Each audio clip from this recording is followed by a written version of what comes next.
Hey, how's it going? It's your boy, Skinny Tech. Anyway, I'm sorry.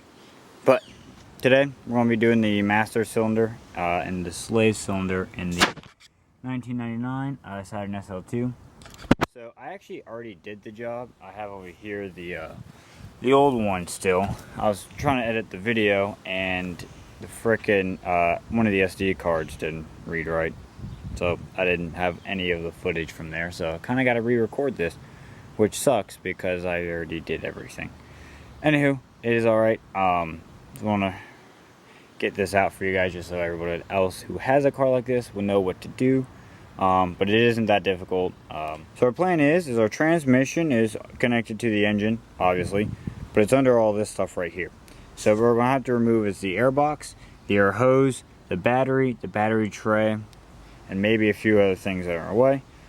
First thing I'm going to do is start removing the battery, and then I'm going to start removing the hose here. So what you want to do is remove the battery first. You have a 10mm bolt down there for the bracket. You got another one right there. You have another one in here. Some people like to bend this frame. I'm personally not going to do that because I don't want it to be all messed up looking. Next, you want to actually remove the battery. You have two terminals here. They're both going to be 8mm, and they'll come off. But first step, remove the battery.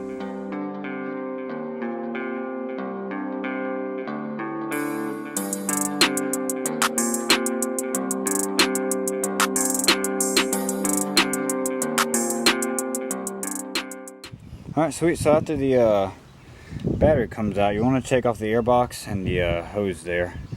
It looks like it's going to rain. Hopefully it doesn't, because that would be unfortunate.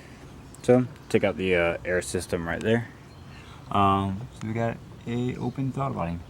Next, you want to take out the AIRBOX and the battery tray. For the AIRBOX first, you have a 10mm down there.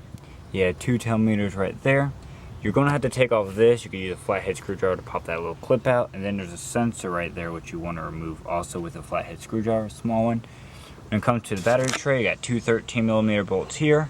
And then you have another one that's in the wheel well that you got to get to.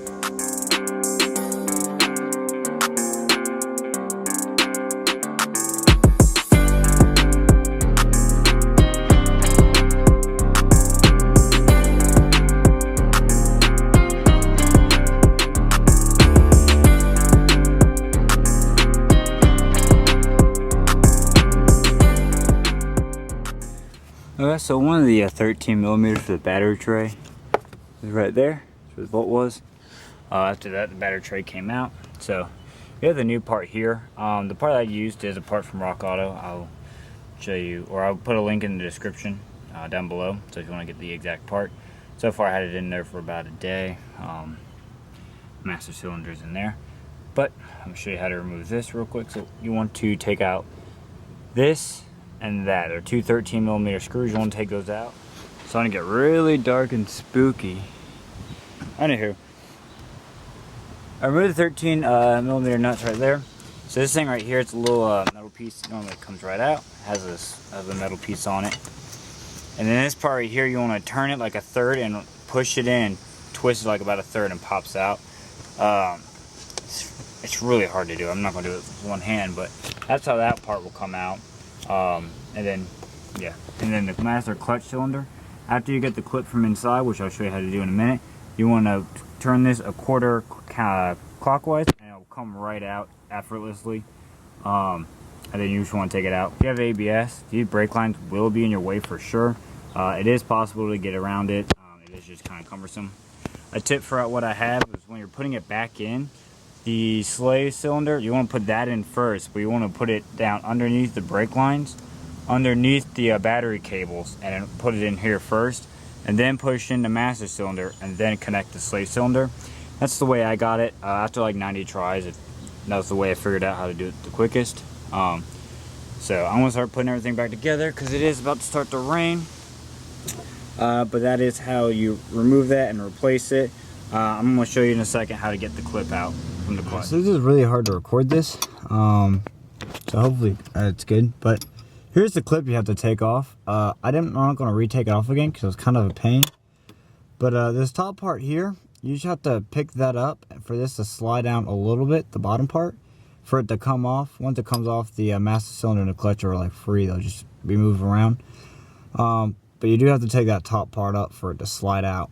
When it does slide out, it's not going to slide out completely. It's going to slide out a little bit, and then you just pop it off. And it'll come off pretty, it's pretty difficult, but once you get it up, it'll come out easy.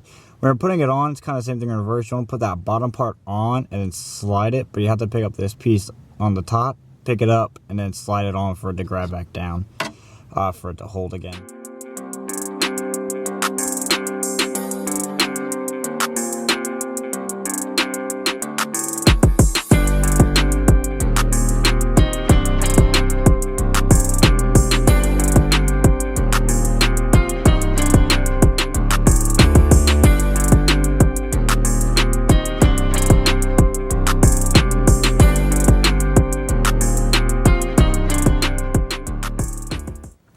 Alright, time for a moment of truth. Alright, boom, and it works. So, like I said, I want to just apologize to y'all in advance for the vehicle, for the video. Saying that I didn't do a complete repair on this. I did the video already. You know, just due to the iPad messing up, it did get deleted. But the new clutch pedal felt really, really good. It feels like a brand new car. Really good. I'm going to put a link for the master cylinder that I put in there.